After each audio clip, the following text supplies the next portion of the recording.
Bonjour tout le monde. Donc, on est à l'entrevue Discutons DT1. C'est la plateforme, en fait, pour les diabétiques de type 1, question que vous puissiez vous exprimer et partager vos histoires, question d'influencer positivement les autres.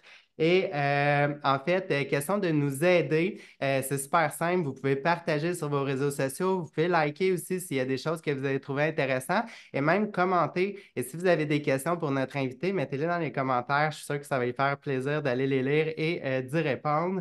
Merci tout le monde qui écoute le podcast. J'en dis pas plus. Je vous présente mon invité aujourd'hui, chez La Quête Martel. Présente sur les réseaux sociaux. Je la suis depuis un moment et j'avais vraiment hâte de faire cette entrevue-là. Chez La Quête, parle-nous de toi. Ben, merci de m'avoir invitée. Je suis très heureuse. Je suis Laquelle Martel, 36 ans. Je suis diabétique type 1 depuis que j'ai 14 ans. Donc, j'ai un parcours qui a été un petit peu, qui a valsé en fait avec le DT1 tout au courant de ma vie, comme tout le monde, évidemment. Et puis, ben, qui m'amène à aujourd'hui à vouloir mettre en lumière en fait le DT1, puis essayer de démocratiser le plus possible, puis surtout d'amener une représentativité dans le milieu. Puis c'est pour ça qu'est né DT1 Club. On en reparlera un peu plus tard là, si vous voulez, mais ça me fait vraiment plaisir puis, d'être là. Merci de l'invitation. Et en fait, chez la Quête, dis-moi, mettons par rapport à par rapport au diabète, tu parles de 14 ans. Comment c'est arrivé dans ta vie? Un dimanche de Pâques, je vais, je vais m'en souvenir toute ma vie. J'avais les symptômes classiques. Là, 14 ans, j'étais à l'école, secondaire 2. Je dormais littéralement partout. Là. C'était vraiment ça, un de mes plus gros symptômes que j'avais. Mais tu sais, 14 ans, une petite fille un peu rebelle qui dort d'un cours, provocation. C'est comme plus ou moins pris au sérieux. À ce moment-là, j'ai perdu énormément de poids aussi à ce moment-là. Et puis, je buvais beaucoup d'eau, etc., là, tous les symptômes là, qu'il peut avoir. Mais sans penser à ça, parce que moi, je viens d'une famille qui a absolument aucun diabète, que ce soit type 1, type 2. Donc, j'avais aucune idée que cette maladie-là, ben, je savais qu'elle existait, mais j'avais aucune idée de ce qu'était le diabète, en fait, surtout le diabète type 1. Et puis, à un moment donné, je me suis endormie, je me suis réveillée, j'étais au CHUL à Québec, j'étais en acidocédose sévère. On avait zéro pris en considération les symptômes avant. Il y a une ado de 14 ans qui est fatiguée, c'est quand même récurrent à l'école. C'était pas pire. Oui. Fait que ça avait comme plus ou moins été pris en considération. Je pense que je m'en plaignais pas tant non plus. Donc, c'est ça. Puis je me suis réveillée à l'hôpital et puis c'est là qu'on m'a annoncé que j'étais diabétique type Là, ben, en fait, à 14 ans, on s'entend, c'est le début de l'adolescence, puis là, il se passe plein d'affaires dans notre vie, les hormones jouent, puis tout ça, puis on veut prendre nos décisions, en tout cas, se démarquer de la société. Euh, comment ça s'est passé pour toi? Comment ça s'est passé pour toi, le diagnostic ou le après? Ah, ça a été tout qu'un choc. Ça a été très, très intense. Eh ben, premièrement, quand j'étais hospitalisée, on était comme 8 à être hospitalisés en même temps en pédiatrie. C'était exceptionnel. Il n'y avait jamais vu ça.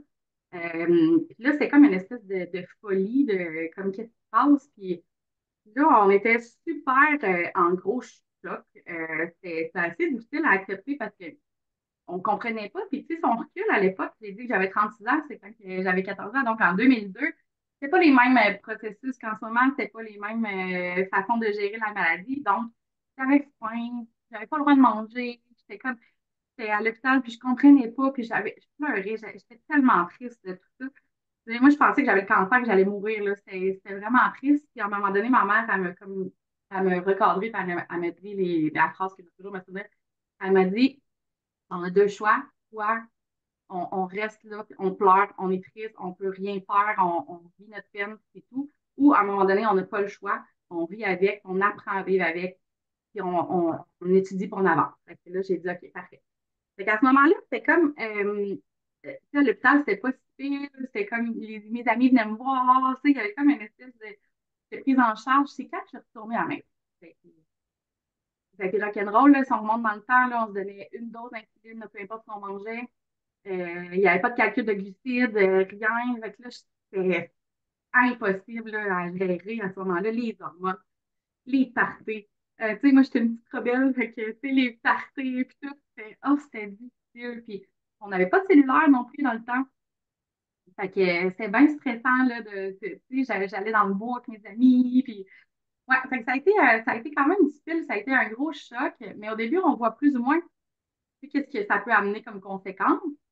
Fait que je dirais que j'ai été, les premiers temps, c'était houleux, ma gestion. En fait, ça a été houleux pendant un petit bout. Puis par la suite, ben, est venu l'âge adulte où là, j'ai quitté la vie familiale. Très jeune, j'avais 10 ans en fait. Puis là, je me suis retrouvée dans la vie adulte, TT1. Puis là, ça a été rock'n'roll. Vraiment, parce que dans le fond, je me suis retrouvée à travailler, être en appartement, avoir de la difficulté à payer mes médicaments, avoir de la difficulté à m'acheter de la nourriture qui avait du sens, avec le rejet de la maladie à ce moment-là, l'épisode de frustration, de rejet. J'ai eu même un moment où j'ai arrêté de me piquer pendant plusieurs jours parce que j'étais fâchée. Je me suis retrouvée à l'hôpital. Ça a été très difficile. Puis à ce moment-là, j'avais besoin de support que je ne trouvais pas. Fait que, c'est ça qui est venu le plus intense. J'ai même été, c'est ça, les médecins là, au CHUL, tu sais, quand on passe de 17 à 18 ans, là, c'est ça, les suivis sont pas les mêmes, hein, fait que c'est quand même assez difficile. Puis, ben, c'est ça. Dans le fond, je me suis retrouvée en acidose à l'hôpital à comme 20 ans, en dépression avec des troubles alimentaires qui ont été mal pris en charge à ce moment-là. Donc, ça a été toute une espèce de quelques années de mouvements très houleux. Mais au travers de ça, je pense que je suis quelqu'un de forte puis résiliente. Fait que j'ai réussi quand même. Puis j'ai eu la chance d'avoir un médecin, une médecin qui est extraordinaire, qui est capable de me rattraper à temps, je pense, C'est puis quoi me son donner nom? vraiment ses docteurs la terreur. Ah, c'est bien cute. C'est que ça me faisait peur à l'époque. Docteur Laterreur, t'as sauvé la vie. Oui, c'est ça. Non, mais pour vrai, elle m'a vraiment donné comme quelque chose que j'avais perdu, c'est l'espoir. L'espoir que ça puisse bien aller. Même si ça a pas été facile. Puis là, je dirais que les technologies aujourd'hui aident énormément. C'est clairement pas assez, hein, mais c'est beaucoup mieux que ça l'était. Donc, c'est ça. Ça a été beaucoup un sentiment de solitude, du déni, choc. C'est ça, difficulté à accepter la maladie aussi, d'incompréhension. Pas moi, mon frère, pas l'autre en avant, notre voisin. Tu sais, ça a été très, très difficile à ce niveau-là. Je ne comprenais pas pourquoi ça venait me chercher moi. Je comprends. Puis, ben, effectivement, à cet âge-là, tu sais, t'as eu t'as eu l'avant, puis t'as eu l'après aussi. Tu sais, contrairement à moi, j'avais 2 ans, donc j'ai pas eu cette période-là. Donc, c'est une espèce de non-sens aussi. Mais je peux comprendre en fait. Puis effectivement, à l'époque, les méthodes de traitement étaient différentes. Puis tu sais, c'était genre mange tant de glucides à tous tes repas. Puis Oui, ouais, mais c'est si je veux pas manger ça. ça, c'est ça. C'est assez contrôlant comme Oui, ben façon. c'est vrai, c'était la façon de faire avant, hein, effectivement. Puis tu sais, les insulines aussi étaient un petit peu moins efficaces. Fait que là, à ce moment-là, question que c'était différent. Donc, heureusement, tu disais que la technologie t'avait aidé là, par rapport à la gestion. Qu'est-ce que tu utilises comme technologie? Ben, moi, j'ai le freestyle libre 2, évidemment, et je suis encore sous injection, moi. Toi aussi, super, team injection. Euh, je trouve que ça va super bien comme ça. Puis dans le fond, j'ai eu un petit garçon qui a maintenant 4 ans. Puis Bravo. quand que j'ai voulu commencer à penser à une grossesse possible avec mon mari, là, il a fallu travailler fort. Là. Ça m'a pris en fait un bon 3 ans d'efforts constants pour avoir le go de mon endocrinologue. Et puis, à ce moment-là, ça a été le choix. Cette fois, j'allais sur la pompe, mais en même temps, moi, je fonctionne comme quelqu'un sur la pompe. Là. J'ai des bolus de façon régulière. Puis je me dis 6-7 fois par jour, c'est ça. Fait que ça revient, ben, ça revient pas au même parce qu'il n'y a pas de hasard. Il y a comme des avantages. Je ne peux pas dire qu'un est meilleur que l'autre du tout. Mais pour moi, c'est ça qui fonctionnait le mieux. Fait que, oui, ça, puis ben, juste les cellulaires. Là, tu sais, en partant là, d'avoir un freestyle de un, mes doigts sont épargnés. c'est vrai. Pas de bon sens, comme que j'avais mal aux doigts, là, qui commençaient comme à être toutes Ben, ratatinées, là. ouais, c'est ça, les bouts, genre, étant toutes piquées, là, à un moment, moi aussi, j'ai eu ça, là, puis écoute, les lecteurs en continu, là, ça change une vie, là, clairement. C'est fou, là, pour vrai, là, c'est quand même, je trouvais ça difficile. Je me souviendrai tout le temps, j'avais une amie, j'ai une amie pharmacienne qui, oh mon Dieu, qu'elle virait folle de me voir me piquer tout le temps sur le même doigt parce qu'il me faisait plus mal, tu sais, il y avait de la corne, fait qu'à un moment donné, c'est comme ton préféré. Ou de garder la main aiguë. Mais c'est ça, c'est la main. C'est exactement pour ça que j'ai des réflexions. Puis plus je grandis, puis plus je côtoie, puis je parle avec des gens qui sont diabétiques, je me rends compte que, tu sais, on vit tellement comme toutes les mêmes struggles que comme puis toutes les mêmes expériences, ben, sensiblement pareil, tu sais, le rejet de la maladie, justement, puis tout ça. Fait que c'est tellement important de se parler, puis de démocratiser tout ça, puis de juste se rendre compte qu'on n'est pas seul, là, c'est vraiment extraordinaire. Puis en fait, parlant de ça, je trouve que c'est un moment par excellence. Parlons du projet que tu as. Écoute, je suis pas fin, là. Je sais pas ça fait combien de temps exactement, mais je te vois aller. Donc, tu disais là, de parler, partageons. Puis, tu sais, tantôt, tu parlais de ton médecin qui t'avait donné espoir. Pendant le diagnostic, puis tout ça, tu avais besoin d'aide, puis tu savais pas où aller chercher, puis tout ça. Dis-moi, est-ce que. Est-ce que le démarrage de ton projet, en fait, c'est question là, d'éviter à quelqu'un de vivre la même chose que qu'est-ce que toi t'as vécu finalement? Tu peux pas aussi bien dire que ça. C'est exactement ça. Ça part vraiment de mon vécu, d'une idée que j'ai, d'avoir discuté avec d'autres gens. Tu sais, ce projet-là, ça fait depuis que je suis diabétique, là, depuis plus que 15 ans que je le réfléchis, puis que je le pense, puis que j'ai envie de le faire, puis que je cherche, puis que je fais toutes c'est ça, des grosses recherches. J'ai été à l'université, j'ai étudié en marketing, j'avais tout le temps ça en arrière-plan. J'ai été chercher mon expérience de travail, hein, j'étais en agence numérique pendant plusieurs années. Fait que j'ai tout été chercher le bagage que j'avais besoin pour partager, justement. C'est vraiment le DT1 Club, le diabète, c'est pas un club. C'est vraiment pour mettre en lumière le DT1. Ça, c'est clair, clair, clair. Offrir des outils, des services, mais aussi, il y a tout l'aspect représentativité que je trouve très importante. Je trouve que principalement francophone en ce moment, il n'y a pas beaucoup de gens qu'on voit qui sont jeunes. Je me prétends pas jeune. Ben oui, attends, là, à 36, t'es Oui, encore jeune, là.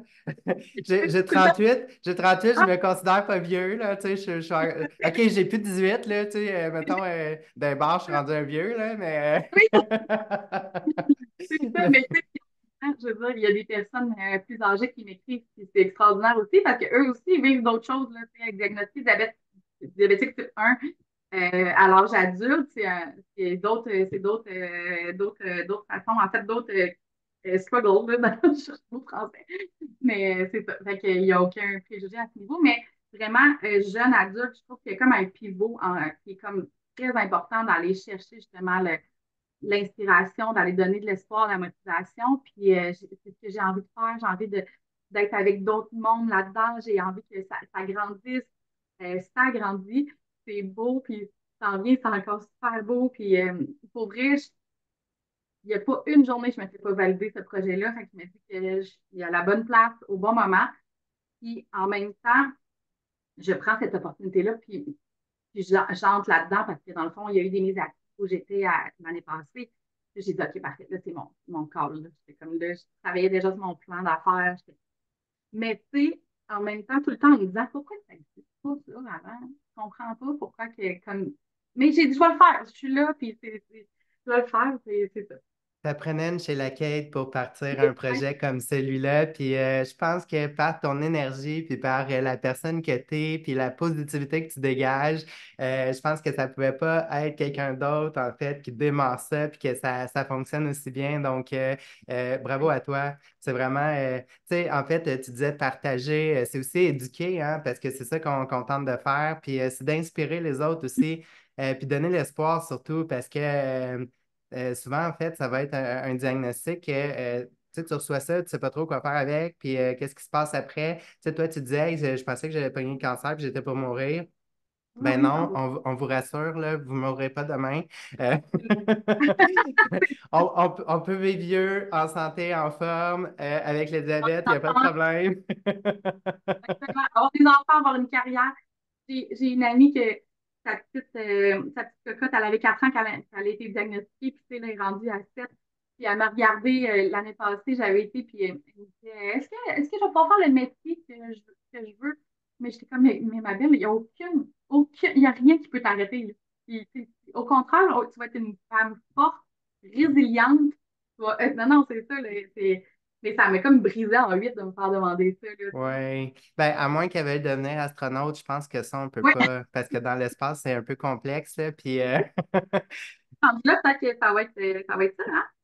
mais en fait, si elle n'est pas astronaute, probablement qu'il y aura un poste à la NASA qu'elle pourra occuper Oui, si elle veut travailler dans l'espace, là. mais tu sais, avoir des enfants à mener une vie normale et puis épanouie, en fait, c'est vraiment ça. Puis oui, ça peut être difficile. Puis oui, la charge mentale, je la comprends, on la comprend. Entre nous, on la comprend aussi. C'est vrai que c'est difficile, mais c'est beau quand même, puis on est capable d'être épanoui. Hey, étant donné le processus que tu as fait, puis tu sais, les recherches, puis tu sais, ton expérience aussi, tu viens de parler de la charge mentale. Puis en fait, entre nous, on le comprend, mais dis-moi, dans tes mots, là, en fait, c'est une question là, que je te sors comme ça, donc amuse-toi. Mais dans tes mots, comment tu expliquerais, mettons, à quelqu'un qui n'est pas diabétique, c'est quoi la charge mentale? C'est une très, très, très, très bonne question. Hier, je l'expliquais, je fais partie d'une course de co-développement là, en affaires avec des femmes entrepreneurs, puis j'ai expliqué mon projet, puis j'en ai parlé. Puis c'est exactement ça. Dans le fond, c'est 24. Ça, c'est sûr et certain. Mais c'est comme s'il y avait toujours, toujours quelque chose à, à avoir en arrière de la tête. On ne peut pas perdre le contrôle jamais, de un. Puis de deux, il faut toujours tout planifier. Tu sais, c'est comme partir en voyage avec des enfants, là, qu'il faut tout penser là, d'avance, là, qu'est-ce qu'il faut mettre en valise, un coup qui arrive ça, qui arrive ça, qui arrive ça. Mais là, c'est notre vie au quotidien. Puis je trouve que cette charge mentale-là, elle est énorme. Puis c'est pour ça que la santé mentale peut être fragile aussi. C'est très prenant, c'est très prenant au niveau de la santé mentale, au niveau de la charge aussi, mais au niveau de l'alimentation, au niveau tu sais, moi, j'ai eu des troubles alimentaires. Tu sais, c'est plate à dire, mais j'ai comme l'impression que c'est un peu normal à un moment donné d'arriver là, dans le sens où c'est pas normal, mais on a une prédisposition. Tu sais, Ben, tu l'alimentation sais, intuitive, elle peut être, mais reste-t-il, il faut tout que je calcule quand même qu'est-ce qu'il y a dans mon assiette. Tu sais. ben, c'est ça. Ben, effectivement, puis en plus, nous, on a on sait qu'est-ce qui va se passer quand on mange ça, puis on sait qu'est-ce qui va peut-être se passer ou tu sais, la chenoute que ça va faire si on mange quelque chose, mais qu'on ne sait pas trop qu'est-ce qu'il y a dans notre assiette. Fait que, tu sais, on veut pas, on veut faire attention à ça, mais en même temps, tu sais, reste que ça fait partie quand même de notre vie, puis tu sais, qu'on le veuille ou pas, j'en ai peut-être, là, je le sais pas, mais tu sais, moi aussi, là, faut que je check qu'est-ce que j'ai dans mon assiette, puis j'essaie de m'amuser à travers ça, mais reste que, tu sais, c'est quand même là, puis faut toujours tenir compte de ce qu'on mange à tout moment. Oui, c'est ça, mais ce qu'on mange, ce qu'on fait, tu sais, moi, avec mon fils, c'est comme, OK, est-ce qu'on va aller faire du vélo finalement après ou pas? Ma dose d'insuline va être différente. Fait que là, ah, OK, je vais me donner cette dose-là parce qu'on va en vélo. Ah non, il pleut, qu'est-ce que je fais? OK, ben alors on va danser dans le salon. Tu sais, il y a comme tout le temps, il faut tout penser, tu sais. Ça amène une charge mentale exponentielle qui est énorme, là. C'est très, très difficile, mais je pense qu'une maladie comme ça, c'est là le principal point, en tout cas pour moi, euh, négatif. Là. C'est très, très, très difficile. Tu sais, c'est normal, puis on n'a pas le choix, puis je le fais. Maintenant, je le fais avec amour et avec gentillesse avec moi-même. Mais tu sais, à l'époque, c'était pas le cas. Là. J'étais vraiment dans un état de comme, frustration. Puis, tu sais, je reparle à la petite chez la Kate de 20 ans, puis je suis comme, je comprends, je me serrais dans mes bras en me disant, ça va aller, là, courage, tu sais, une dose à la fois. Et en fait, avec ce que tu viens de dire, je pense que c'est le moment parfait. Dis-moi, la petite fille de 14 ans de l'époque qui reçoit son diagnostic, avec l'expérience que tu as aujourd'hui, pendant que tu l'as dans tes bras, qu'est-ce que tu lui dirais? Et je dirais qu'elle n'est pas seule. C'est de ne pas avoir honte de vivre ses émotions. Ça, c'est clair. Puis je pense que d'aller chercher du soutien le plus possible, tu sais, le soutien des proches est primordial, mais tu sais, à part si tes parents sont neuropsychologues, c'est correct d'aller chercher aussi de l'aide externe. Puis pour vrai, j'aurais commencé à consulter avant, ça c'est sûr et certain. Puis c'est ça, j'y aurais dit de garder espoir aussi que cette peine-là en ce moment va devenir un jour ta force, sois résiliente, puis fais confiance. C'est ça, une dose à la fois. Tu sais, nous, c'est pas une journée à la fois, là, c'est une dose à la fois. C'est C'est vrai. vraiment, c'est vraiment ça. Fait que, fais ton possible. Puis, aie pas honte de vivre tes émotions. Puis, c'est tellement ça que j'essaie d'amener avec le DT1 Club aussi parce que j'ai envie de le dire. J'ai envie de le dire. J'aurais aimé qu'on me le dise. J'aurais aimé voir que ça se peut. C'est super le fun là, de follow des gens sur Instagram là, qui ont des graphiques parfaits, mais la vérité, c'est pas ça. La réalité, c'est qu'il y a des variations. Quand je suis menstruée, c'est différent. Imagine enceinte, c'est quelque chose, les hormones, etc. Puis même pas enceinte, même pas menstruée, dans une vie normale, stable, droite, ta glycémie va fluctuer. C'est normal. Donc, Essaye juste de la maintenir le plus droite possible. Essaye. Juste essaye. voilà, c'est d'essayer puis de pas arrêter puis d'être bienveillant en fait envers Mm. soi-même, hein. Super, super important. Puis dis-moi, Mm. chez la Kate, avec tout ce qui se passe dans ta vie, avec ton projet en fait là, exceptionnel, comment tu vois l'avenir? J'ai quand même de l'optimisme. En fait, je suis optimiste et déterminée. Ça, c'est sûr et certain, même si je suis un peu stressée. Mais j'essaie toujours de garder le plus de bonheur possible dans mon quotidien. Ça, c'est quelque chose qui est très important pour moi. Parce que, puis je pense que pour les gens en général, c'est la chose à faire selon moi. J'ai confiance aussi en la recherche. Je trouve que là, je me sens comme si j'avais 114 ans, mais genre, je trouve que l'évolution de ce qui s'est passé dans les dernières années est extraordinaire. Là, malheureusement, ça aura pris plus de cas et plus de temps avant que les chercheurs se penchent vraiment sur la question. Mais là, je pense que c'est parti avec l'index qui est arrivé, avec tout ce qui s'en vient, ben, j'ai confiance. J'ai confiance qu'ils vont peut-être nous aider de façon encore plus parfaite, mieux.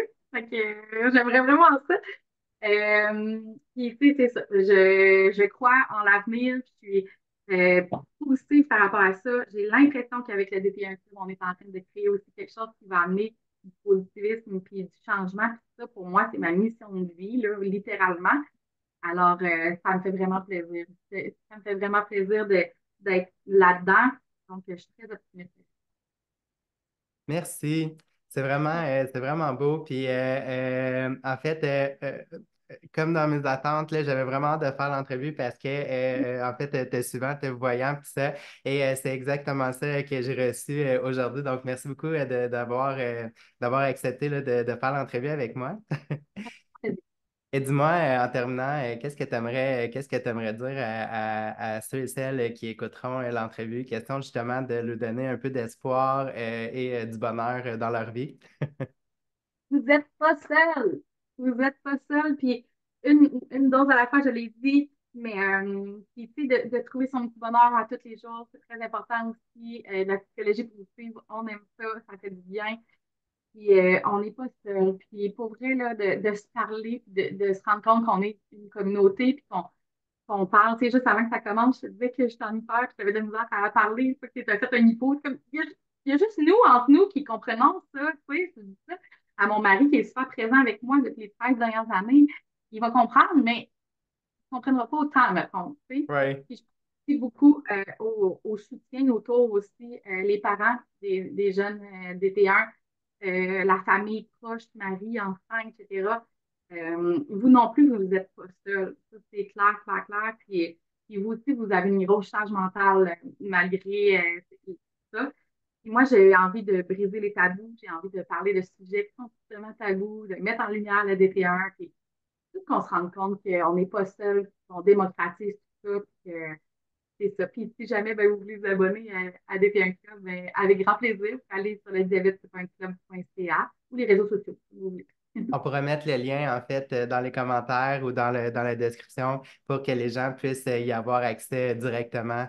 Donc, ben écoute, merci beaucoup, Sheila Kate Martel, de m'avoir accordé ce temps-là. C'est vraiment apprécié. Et ben, là-dessus, je te souhaite beaucoup de succès et je souhaite beaucoup de succès à tous ceux qui écouteront pour gérer la glycémie et dans leur vie de tous les jours. Donc, là-dessus, bonne journée tout le monde et on se reprend la semaine prochaine pour le prochain Discutons d'été 1. Merci, bye.